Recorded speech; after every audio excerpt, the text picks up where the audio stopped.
Got a bunch of rutted boards, I'm sure you do too, and we need to figure out how to brace this all back together. So stay close. I'm going to walk you through several issues, starting with this one right here. There was a beam that was completely rotted out. I had to cut it out. You see there's one here. It should be running all the way through, but it doesn't. I cut it right there because it was all rotted. So I'm going to start with this board right here, number one. I'm going to run it across from this beam that's already there, a really solid beam. I'm going to run this one from there over to here, which is another solid beam that I'm standing on right now, and I'm going to nail it through the beam into the new one, and it'll rest on those two. You'll see how this all falls together, so stay close. You measure the distance and you want it to be tight in there. I'm going to use a DeWalt drill to put in the screws, and I've got 2-inch screws here, but you can use 3-inch or whatever, but you want them to be long enough. Okay, so I'm going to put this in place. I'm going to tap it in place with these hammers. Okay, it's in place right there.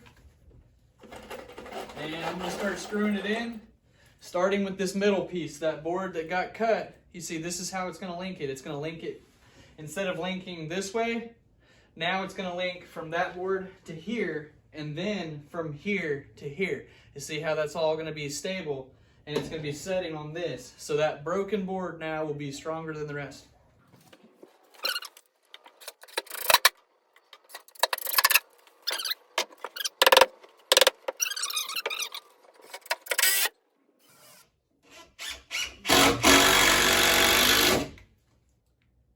Two screws, two here, two here, and now I'm going to go two over there.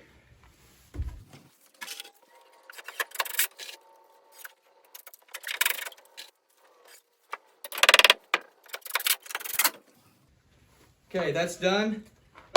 Now what you want to do at that point is take your pen, your paper, and what I'm going to do is I'm going to get to marking. I'm going to measure out every single board that I need. I'm going to go cut them all, and then I'm going to bring them all in here.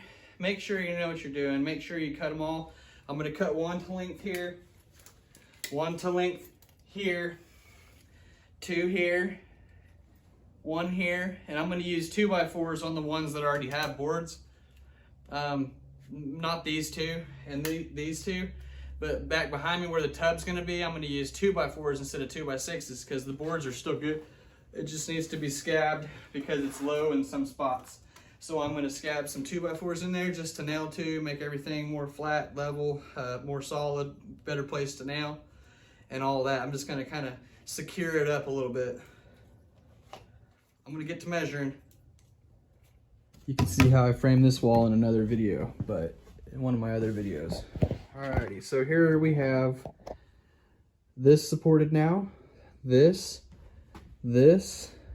across here, and those two floor supports, and now I have a board coming across here.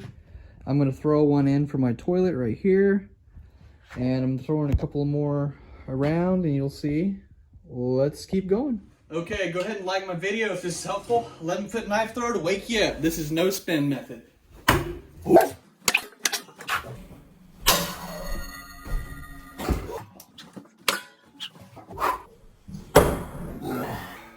Alrighty, I need to take a minute to explain this really fast, so pay attention.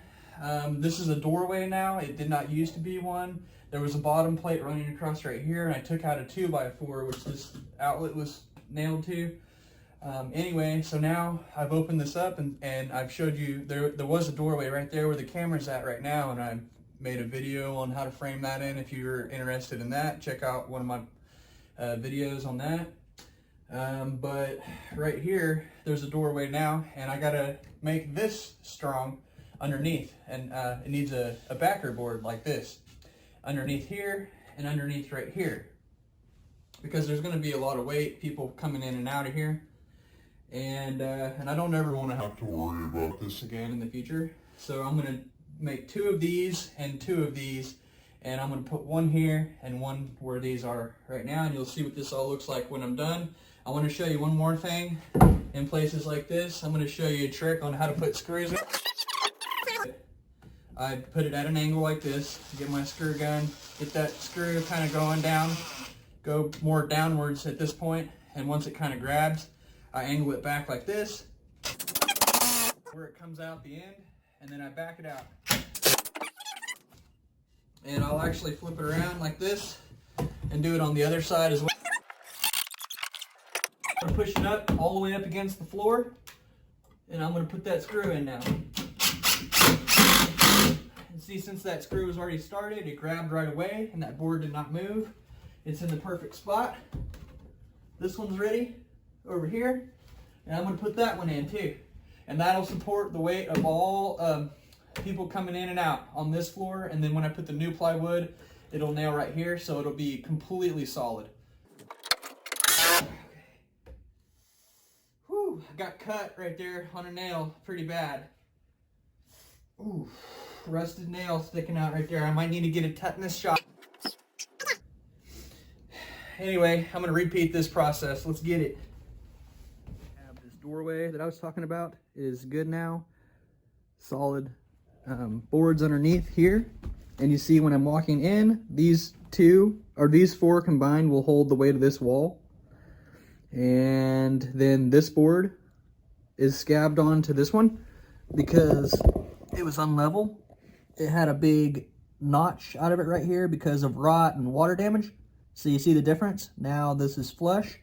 So I'm bringing this in, bringing it in solid and bringing it in flush. Here's the main beam that runs across right here.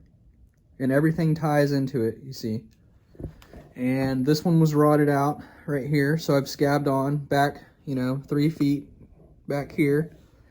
And now it's flush too. Flush going through this way, scabbed on. You see that back corner was rotted out right there. And now it's good. This side has something to nail to. You see this outside border all the way around has to have something to screw into. And around right here. And around the back. All the way through. And you see these two supports are now supported with this board that would preferably be green, like a treated board.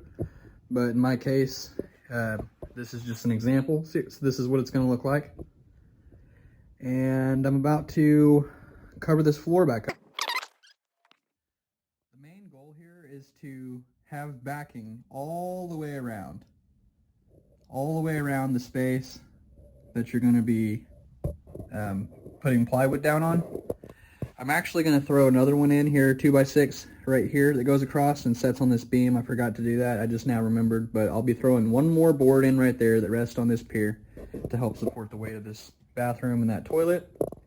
But that's the main thing. And then these ones running through off of the main support have to be, solid, like these new ones are solid. And the old ones have just been done away with, but I'm going to keep them there for extra support. That's basically how this is all set up. I'm going to be making a video shortly on how to fix this wall. This bottom plate is rotted out, so keep in touch.